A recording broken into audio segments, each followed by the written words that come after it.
to introduce our panelists, we have Zach, who is a cartoonist and illustrator from the Philippines, beginning his career as a cartoonist by contributing to student publications. In most of his recent contributions, he lampoons the state of social justice and human rights in the Philippines. He regularly contributes cartoons for Assault Edge, an emerging online magazine, media organization in the Philippines, specializing in contextual reporting, explanatory journalism, and satire. We also have with us students and professors from the Digital Verification Unit at the University of Essex. So we have with us here Dr. Matthew Gillett, who is an academic and generalist international lawyer with extensive experience before the international courts. In 2022, he was appointed as a United Nations Special Mandate Holder. So he's the expert from the Western and Europe and others group in the Human Rights Council's Working Group on Arbitrary Detention. And we're also joined by Susanna and Wallace, who support the Digital Verification Unit, which works with Amnesty International and other partners to conduct investigations into human rights violations around the world using open source techniques. So I'm going to hand over to them now to demonstrate the Digital Verification Unit and show us how it works. Thanks a lot, Jeanette, and it's a real pleasure to be here. And as mentioned, we've already overcome some technical hurdles. If there are any more, then please bear with us, but that's part of the fun of working in this field. So we are working on, I think, what's really at the cutting edge of international justice and human rights investigations. And I say that having worked in The Hague on criminal trials for war crimes, crimes against humanity, and genocide for over 15 years, because what I've seen during that period is an increasing use and reliance on digital evidence, including evidence picked up from open sources. We're a relatively small unit, where we've got about 26, 27 participants here at the University of Essex, and we're part of a broader network of universities that are under the auspices of Amnesty International, conducting these online investigations. So it includes University of Cambridge, for instance, University of Pretoria in South Africa, and other universities around the world. We're very lucky today to have Susanna and Wallace because they are really the fulcrum that is essential for our work. They really are kind of the student leaders, and they guide the work of the bigger cohort. And so they're going to demonstrate a typical type of verification activity that we carry out. Before they do so, that we work with various entities, clients, so to speak, around the world, from the UN to Amnesty to other organizations and individuals, very squarely focused on potential human rights violations. So that is really our core focus, and very much in the public spirit. At the same time, we do hope that it's an important way for students to add some really useful skills going forward that can set them up. So with that very brief introduction, I'll hand over to Susanna and Wallace, who are going to run through a typical example.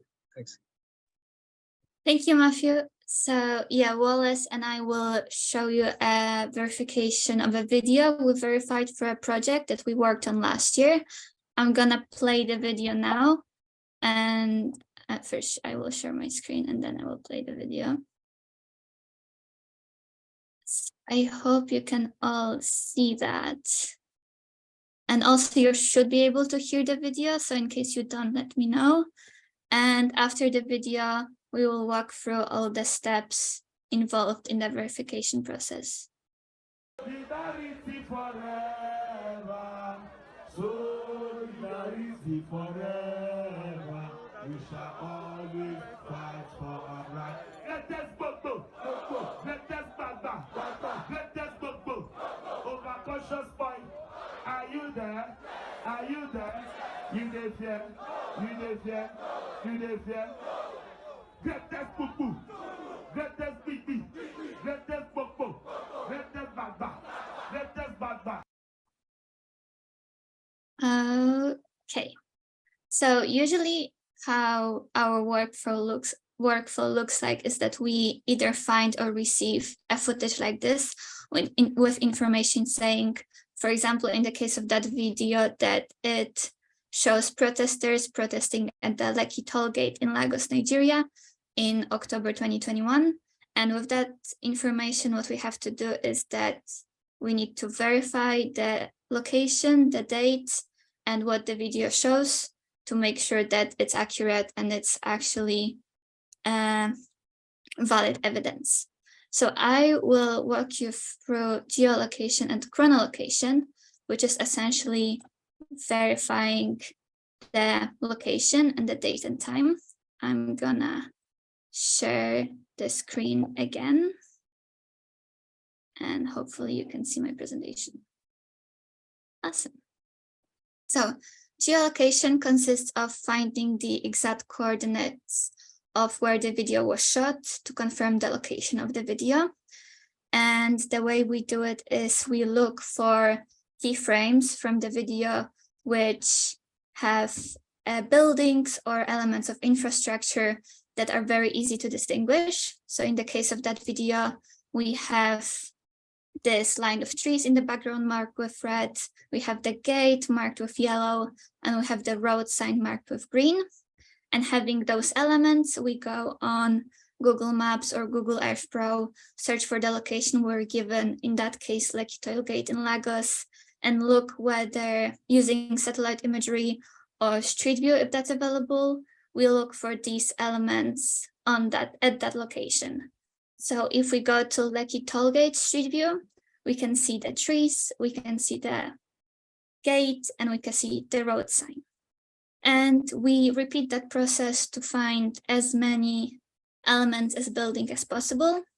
So if we take another screenshot, there is this apartment building on the other side of the river, and we can also find that on Street View. And a different screenshot, there's this building in construction on the right, and it's also here on the Street View. And so having all those buildings and elements together, we go on Google Earth and we try to sort of mark all of them so that we can roughly estimate where the cameraman was standing in relation to all these buildings. So this is the overview of Lekki Tollgate in Lagos.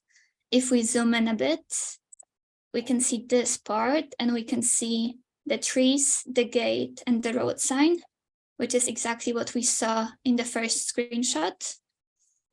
On the top of the photo, on the other side of the river, there's the building we saw in the second screenshot. And at the bottom, there's the building in construction. Oh, sorry, that's also from the video. And this is how we can, looking at all those different buildings, we can roughly figure out where the cameraman was standing, which is here marked with Annex 13 pin, this yellow pin. And this sort of allows us to determine that this actually was shot at Lekki Tollgate, and it shows people at Lekki Tollgate. The other part is chronolocation, and it helps us to determine whether the date and time we're given where the video was shot is accurate. And that process is a little more complicated, and it's hard to show on Zoom, so I won't go into a lot of detail. But essentially what we look for are shadows and the position of the sun. So here, for example, we can see that people sitting at Lekki Tollgate are sitting in a shadow, so the sun must be behind the cameraman. And having that in mind, we go on a website called SunCalc, and this is just an example. In this screenshot, the SunCalc doesn't show the location we see in the video, but here we can put the date and time we were given where the video was allegedly shot. And then we can see the position of the sun at that time and the length of the shadow. And we can compare what we see on SunCalc with what we see on the video, and then determine whether the information we're given is accurate or not. And in the case of the video we've just seen, it was accurate, the information. So we verified it looking at the location and the time. And now I will give it over to Wallace, who will go through the remaining elements of the verification process. Yeah, hi everyone. So yes, Susanna, thank you, Susanna, for covering geolocation and chronolocation. So to verify a piece of content, we also another step that we also usually take, another tool in our toolbox that we usually use, is a reverse image search. So what's involved is we take screenshots of a video, and then we put it onto search engines such as Google and Yandex, which are two popular search engines. And then we try to find out whether the video is, we try to make sure that the video is from the date that it really is from. So for example, as in our video, since it was the uploader says it was a video from the 2020 Lekki protest, then we would want to do a reverse image search to find out if any other copies of the video out there have been uploaded before 2020. Then if there is, then we know it's fake. It's about another event. So that's something we do a lot. So let me share my screen. Let's see.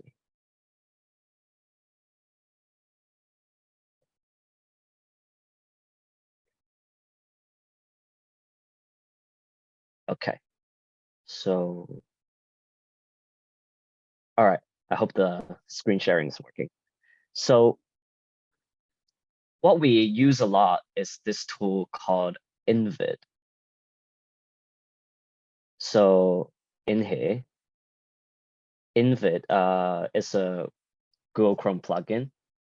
And what we usually do is we upload the video to a tool called keyframe extraction. And whether you can upload it either by link or by file, it doesn't matter. So what happens is it extracts keyframes so you don't have to do it manually in the video itself. And what comes out is it will automatically upload the extracted keyframe into different search engines. So for example, I did this ahead of time to save everyone time. So for example, this is a keyframe extracted from the first second of the video. And here you can see Google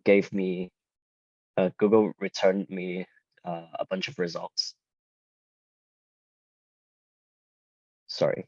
So yeah, for example, here you can see the video, the results took us to the End SARS protest, which is from 2020, October 2020. So so there there's another layer of corroboration to say that the video is from that protest. And for example, another video is another website, another result is this report by CNN.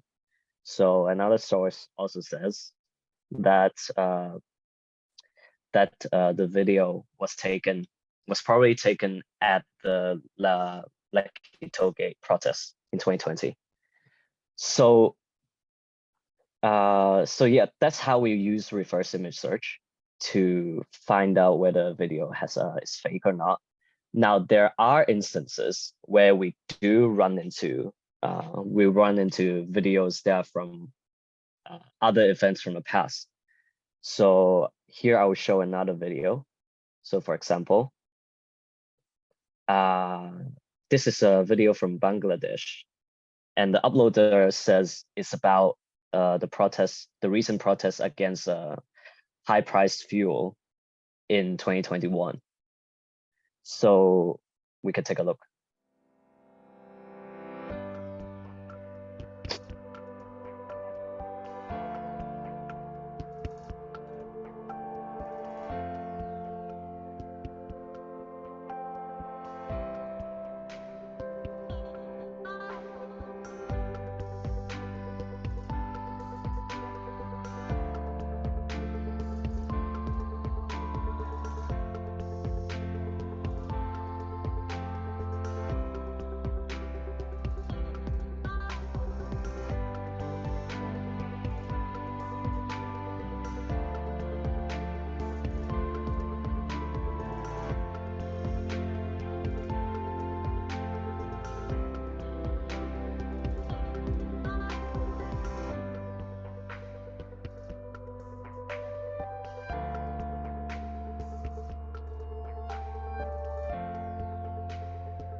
So yeah, with this video, this is actually a video from that we worked on as part of a DVC investigation last semester, not like a few months ago.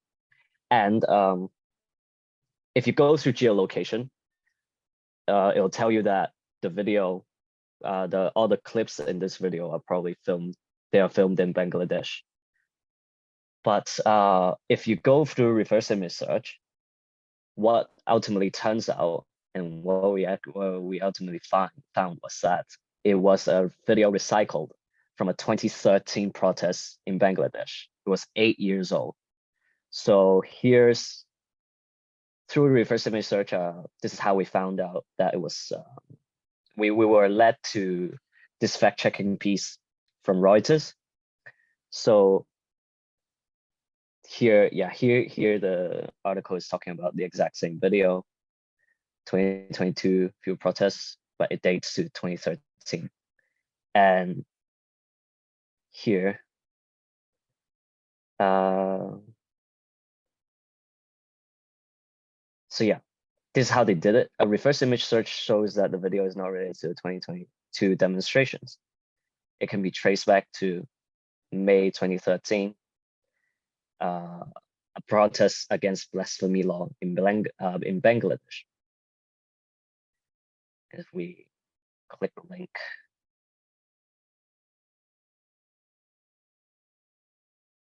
wait a minute. So yeah, it links to it was footage. Turns out it was footage taken from a BBC.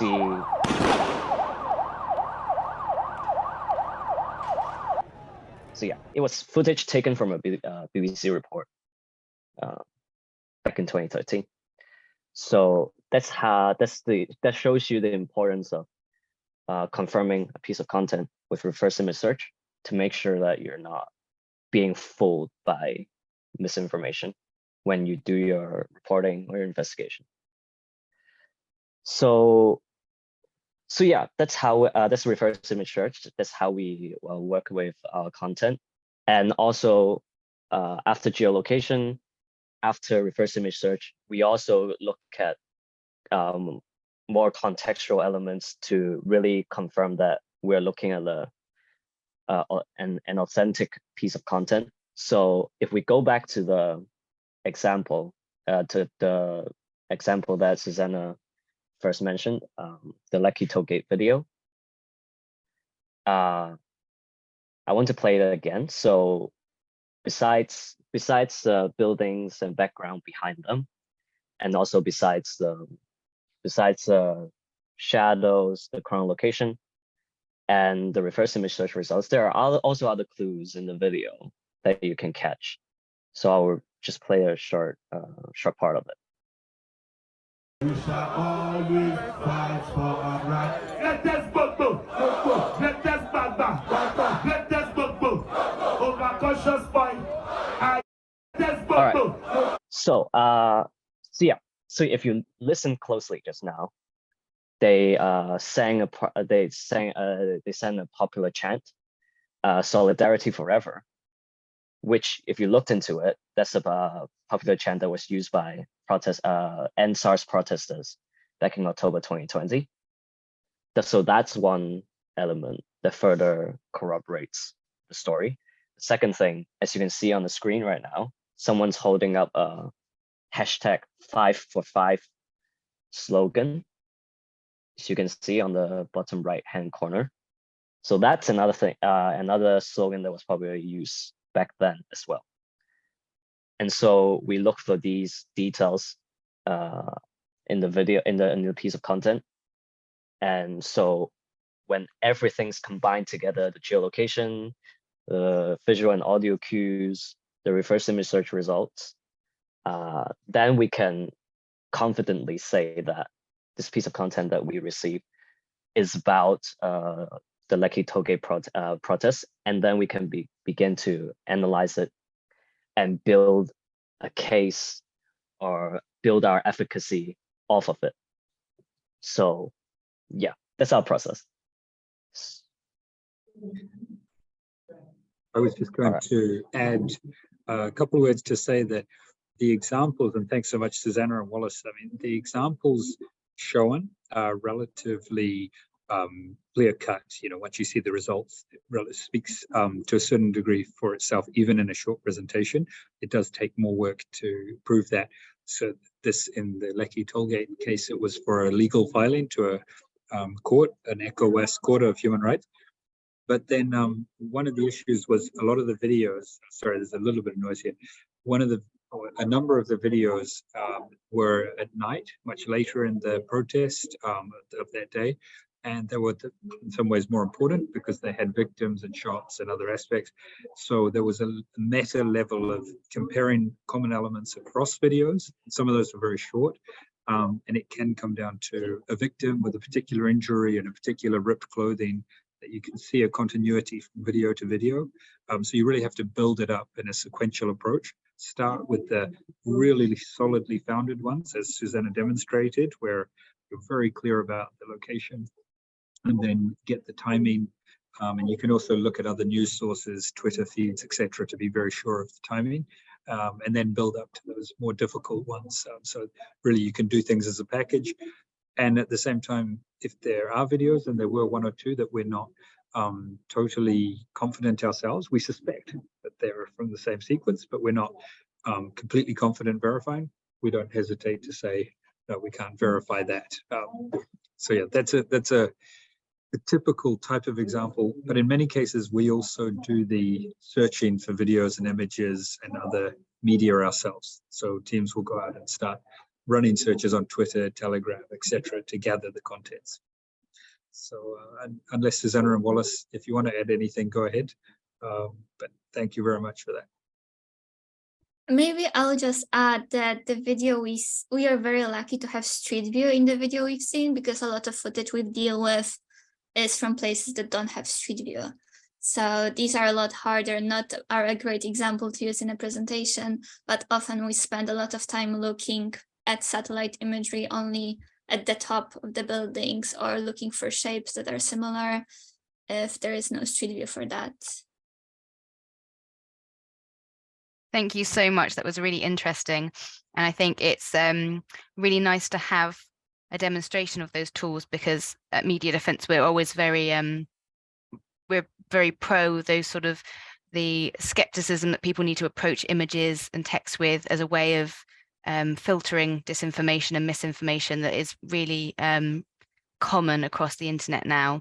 And whereas many governments are bringing in quite heavy-handed fake news legislation that really just crushes dissent, it clamps down on free speech, these are actually effective methods for ensuring that footage or images that you're seeing are actually real and they're taking place at the time and place that they're described as taking place.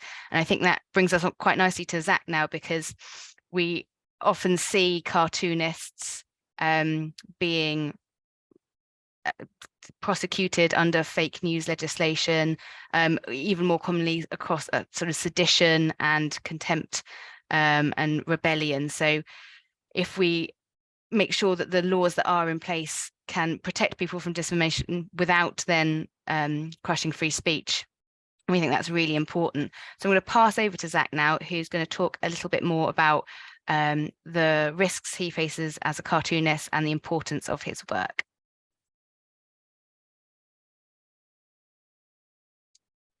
Right. Yeah, good afternoon, everyone. In Europe and Africa, and good morning in America, and good evening from the Philippines. First of all, I'd like to thank Cartooning for Peace, Media Defence, and University of Essex for giving me this opportunity to talk about the challenges editorial cartoonists face on a daily basis in the Philippines. Can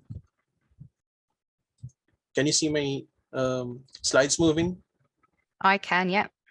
Yep. Hi. Quick facts about me. I'm Zach. Aside from being a young Filipino cartoonist, I'm currently a PhD candidate in physics, but who's also passionate in creating editorial cartoons. I think editorial cartoons have been a mainstay in newspapers in the Philippines, as you see there, cartoons they would take up the half on the front page. You could see how much newspapers take utmost importance into our cartoons. So, but it slowly faded because of the advent of the photography and the fact that money and the ads is needed to run the newspaper.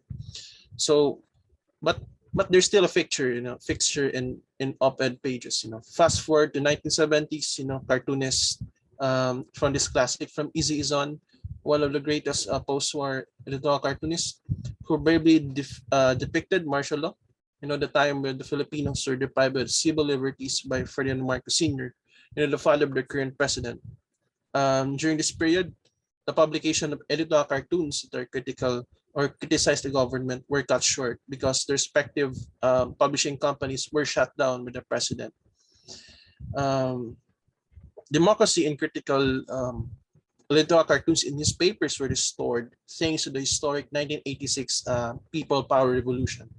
Unfortunately, the victory of the People Power Revolution was short-lived. During the 1970s to 1990s rather, the space allotted for the cartoons in the mainstream slowly shrunk and some vanished. Because of this, it's impossible for cartoonists like me to publish our works in the newspapers.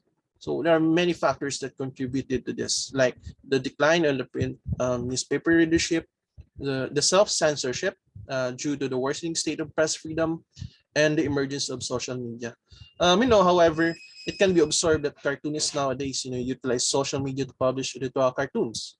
My page, Cartoonist Zach, almost garnered 100,000 followers with over 31 million, followers reach in Facebook. Is comparable to population Poland.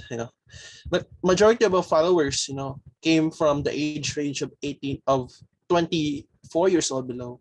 So this proves that the editorial cartoons, remain relevant even in younger generations. I think Editorial Cartooning for Peace depicted the 6 main purposes of the editorial cartoons. First, it can be used to sting and create an annoying depiction of prominent personalities. Second, the editorial cartoons can be utilized, as an education and information tool. And third, it has an ability to ridicule or expose abusive people in authority. As you see in the cartoon on the right, it has a meme reference to Drake. Truly incorporating memes and editorial cartoons, increases the relatability to the younger generations. With respect to the challenges of journalism and cartooning in the Philippines, it is evident that the Philippines became a patient zero, in the proliferation of disinformation. So here, fake news and trolls, create an illusion that hid lapses in the government responses, against the pandemic. The government response. Rappler and other news outlets face cyber libel charges against them. Also, ABS-CBN, the biggest media network, was shut down in 2020. Disinformation was also evident during the elections, wherein a number of historical revisionism, happened, in favor of whitewashing or, brandishing the name of the Marcos family. This dire situation, emboldens us in Pitik Bulag, an editorial cartoon organization that I co-founded with Isantasang Kape, to collaborate with Facts First PH, an award-winning coalition in which Rappler is one of the main proponents. This said collaboration, is composed of more than 100 groups that promote truth and fight disinformation. As what Nobel Peace Prize Maria Ressa said, the CEO of Rappler, she emphasized that cartoons hold an integral part of holding the line in press freedom. During the International Editorial Cartoon ceremonies in Geneva last year. Now, we all know that the exposure to social media may shorten our attention span. That's why it's getting harder and harder, reading articles more than 300, 300 words. Disinformation networks, in the other hand, would often use visuals, like clickbait thumbnails, to fool the audience. So how did we do it in the Facts First PH as Pitik Bulag, cartoonists? So we use the cartoons to counter fake news. In the end, cartoons and comics are now used as a fact-checking mechanism.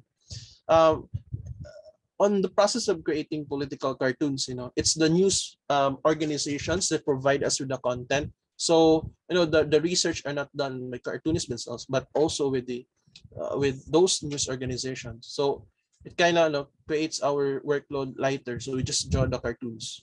Um, so the effort to create cartoons and comics that combat disinformation, requires a team. Okay, it's not a one-man team.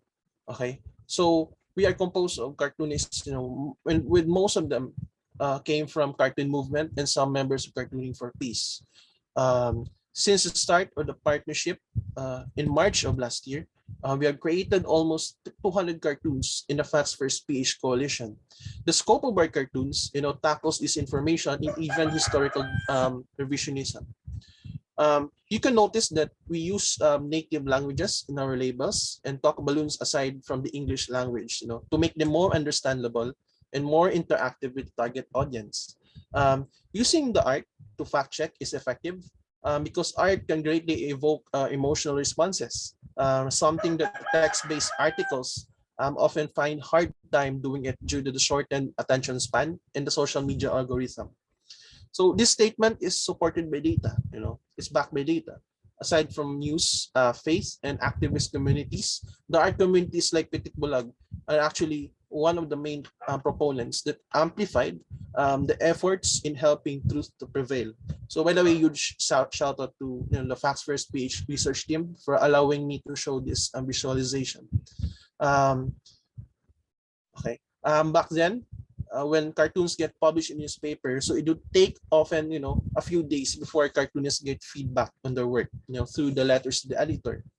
Now, because of the social media, cartoonists get instant response. So somehow we get mixed responses, positive or negative, because of polarization of opinions, within this digital space, that is also prone to disinformation. Okay. So back sometimes, posting cartoons critical of the bad governance, put cartoonists in trouble. For instance, I received comments like this, which is like translated into English, calling me how stupid I am, part of, so-called the terrorist groups, or, being called dumb in general. They're also throwing threats, harassments, and sometimes death threats, against cartoonists. Okay. Furthermore, the laws against, the laws that are passed in the recent years, are being weaponized against journalists, and potentially the cartoonists. So the number one are the libel and cyber libel laws, in which way is a criminal offense here in the Philippines, in which, almost all of you are familiar with this. And number two is the anti-terror law, which was passed during the pandemic, which allows indiscriminate and unjust tagging of activists and progressive publications, as terrorists. So it can notice from here, many journalists are being sued, threatened, and even killed. As a result, the Press Freedom Index of the Philippines further dropped, to 147th out of 180 countries last year. These caricatures were drawn by Pitik Bulag cartoonists, under the Facts First PH. Given the state of the current state of the country, it is given, it's imperative that just talk about the death of cartoonist Benharl, which is a great impact, especially to us cartoonists. He was a cartoonist who used to create cartoons who are critical of of the government's response to the pandemic and fighting disinformation to the martial law. And he was killed, while he was shot many times while he was in his way to his home, from the school where he worked from. And his death, created a chilling effect, especially to the cartoonists. Okay, but given the current state of the country, what can we do? It is imperative. There has to be a collaborative effort, among journalists, watchdogs, many organizations like in international scope, and also cartoonists. I'll show you some recent collaborations aside from our collaboration with Facts First PH. Cartooning for Peace, it's an international cartoon organization. Has occasionally featured press freedom and democracy situation in the Philippines. Le Monde has published my cartoon on the comeback of the Marcos to presidency last May. Other organizations like the Cartoon Rights Network International, Cartoon Movement, and also Media Defense are also doing similar things like this, doing alerts. Last October, we collaborated with the Asian Institute of Journalism, supported by the International Media Support in the EU, by posting cartoons that advocates safeguarding journalists and the human rights workers in the Philippines. It was fairly successful, it got thousands of reactions and shares. Last Press Freedom Month, last May, I was tapped by the Philippine Center Investigative Journalism to be the live artist, to illustrate the talking points of the journalist panelists during the State of Media Freedom in the Philippines, Journalism Under Siege Live Forum. Now, another means to combat disinformation, we should inspire the youth, especially those who believe to be part of the community. The average age of cartoonists are almost like on the north of 50 years old, I believe. Thus, we need more youth cartoonists, delivering fresh ideas and keep cartoons relevant for years and decades to come. For 6 years, I'm going around the Philippines as well as being invited to different webinars, to teach young Filipinos as young as 7 years old, to teach them how to create editorial cartoons, and use them to uphold democracy. I've witnessed that there's a large pool of young cartoonists in the Philippines, as our law mandates schools and universities, to have a student publication. In Pitik, Bulag, we held, successfully, a series of 4 webinars in collaboration with Facts First Page. It's free of that charge and was open to everyone. Because of the pandemic, all the face-to-face editorial cartoon contests were halted, due to quarantine restrictions. So what we did in Pitik Bulag, we held several editorial cartoon contests online, which only requires the contestants to submit their works through email. In one of our cartoon contests in collaboration with Facts First PH, with the team that talks about, fighting disinformation, over 250 cartoonists joined. Just the highest turnout among all the online contests we have organized. I was involved in the COVID in cartoons, a project in collaboration with Shoutout UK, University of Leicester, and Cartooning for Peace. I was tasked to hold a cartoon webinar with students in one of the schools in England. I was also tasked to create a tutorial, an interactive tutorial on how to create political cartoons. So the last thing is, you should to empower people, to empower not only the cartoonists but all of the citizens, because of the ongoing oppression in press freedom and freedom of expression. I know it creates a chilling effect, among the people. So people who are generally concerned about bad governance were afraid to speak up. So having fear of being harassed by trolls and fanatics. Cartoons as a mean for empowerment was showcased, in the Tumindig Movement, which has been one of the remarkable digital and organic campaigns, that happen in the Philippines. The raised fist, represents, standing up for truth and standing up against the injustice, while those who kneel down represents, cowering down and maintaining the oppressive status quo. But this was started by Tartadong Calvo, and this was joined by other artists and cartoonists, including Kapitan Tambay and I. But the rest is history. Imagine from just one raised fist, it spawned thousands of versions, thousands of avatars coming from not only the artists, but also the journalists, activists, students, and even the ordinary people. The central message of this viral campaign is, do not live on fear. All of us should arise. So to end this talk, I like to say that a single cartoon, can speak 1,000 words. It can also awake silence, nation or silence citizen, but it also embolden, the people.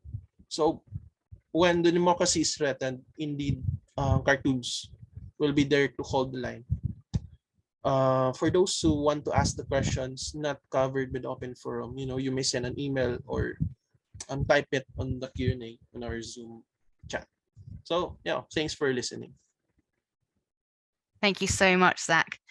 That really shows just exactly why we're doing this webinar and why we're highlighting visual journalism and cartooning as such important tools, because as you've said, people are just finding less time to read long form articles. People's attention isn't captured in the same way by articles or by, it's really images, isn't it, that people see, people engage with. So the work that you do is really important for countering disinformation and for demonstrating that that there is really a need for this sort of expression. And I think now as well, we can take a moment to answer some of the questions in the chat. So I know that there are a few that have come through.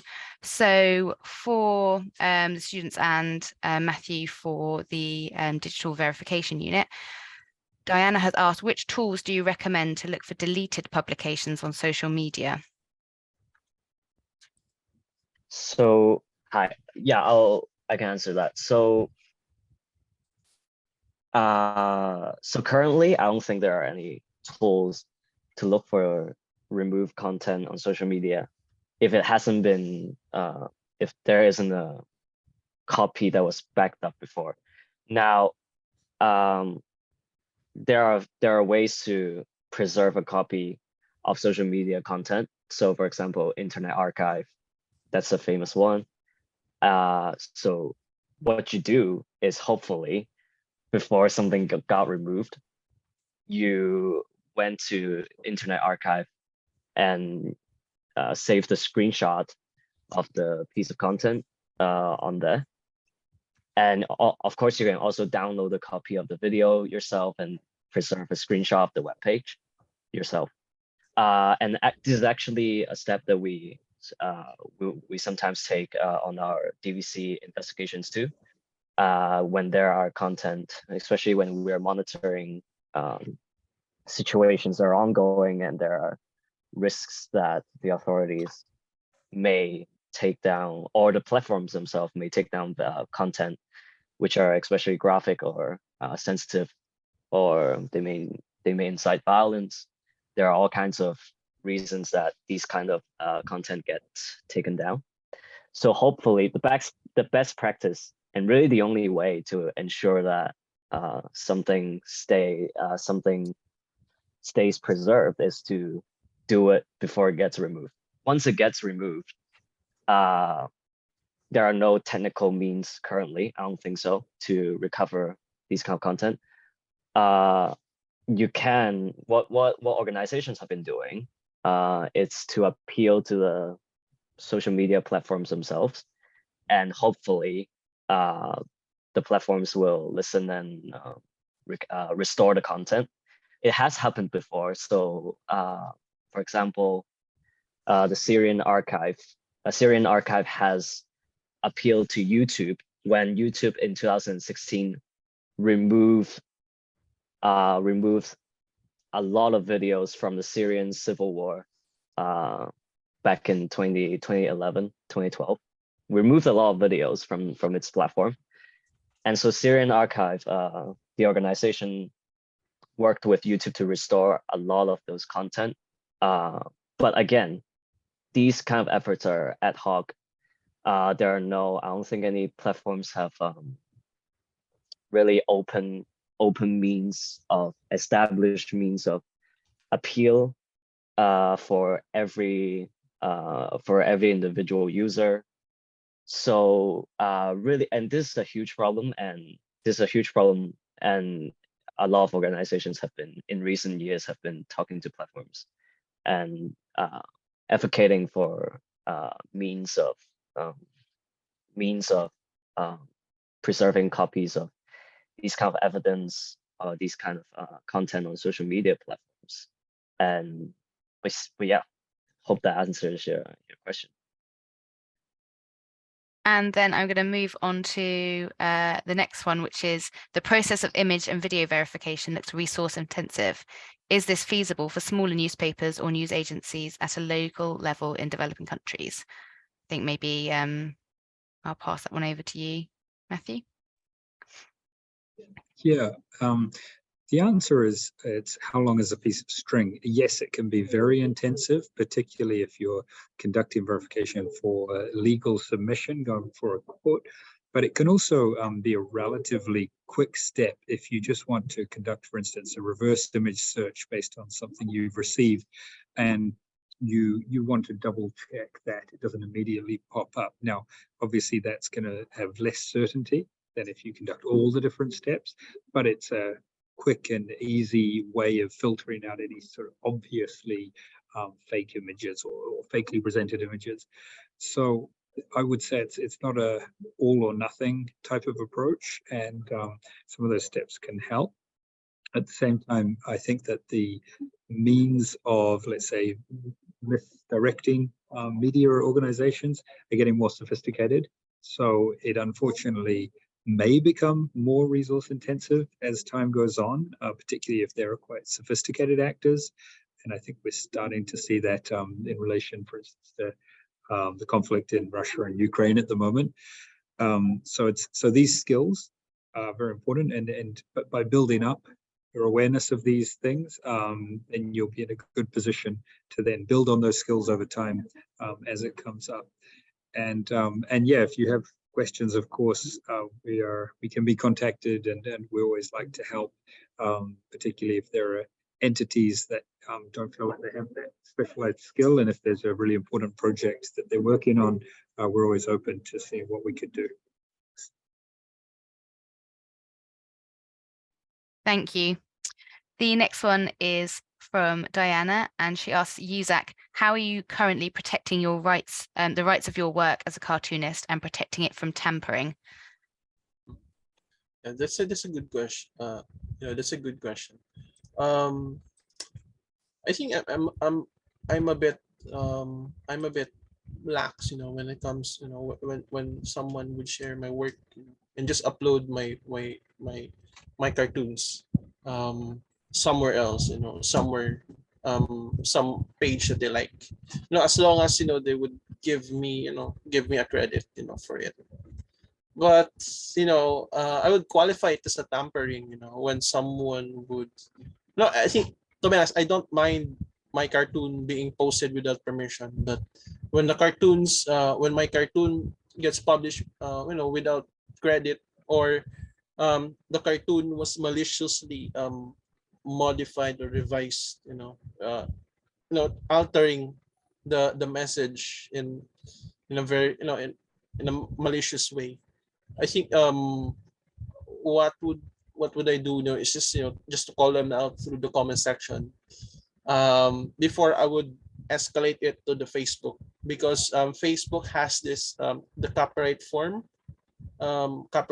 claim, just to show that you're the owner of that work, and that that cartoon deserves to be erased. And 100% of the time it actually works.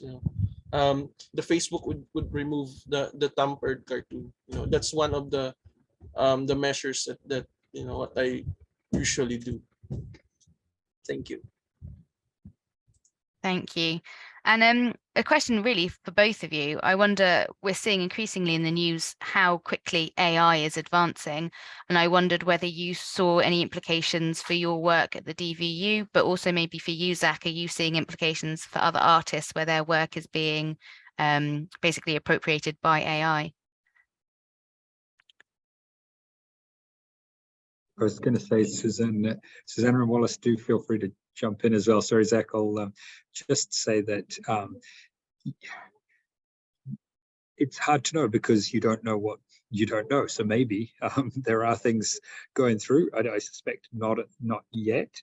But I think what may happen, aside from the quite sophisticated outfits that might seek to intentionally plant misinformation, there could also be accidental, and you have, for instance, AI just generating stories, generating content, and which may accidentally, essentially, or without any kind of human intent, put in images that it thinks are linked to a subject, but actually might have been dislocated in time or place.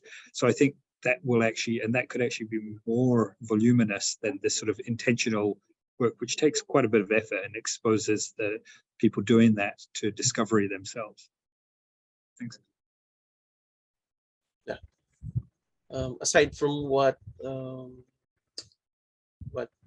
Dr. Matthew has said, I think in regards to the AI, I think as much as we welcome, to the new technologies, first of all, AI, despite the calls by the artists, to stop publishing AI, it's more likely to be, it's gonna be inevitable because it's already there.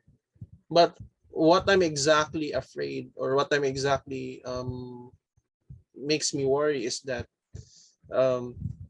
similar to what Dr. Matthew said, is that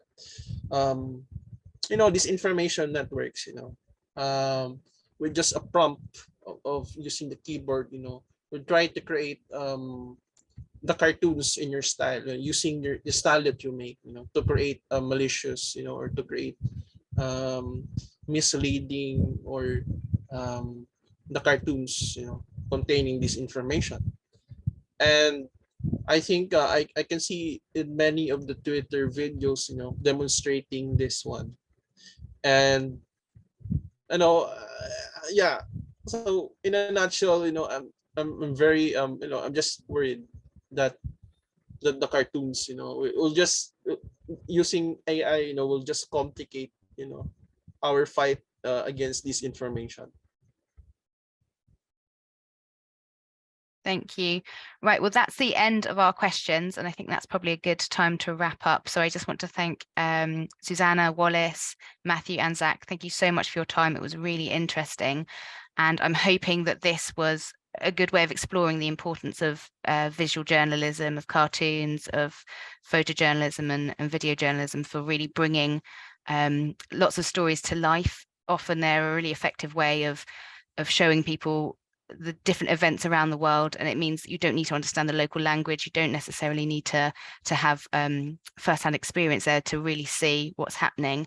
And I also just want to encourage any photojournalists, any video journalists, any cartoonists who feel their freedom of expression has been breached to reach out to Media Defence.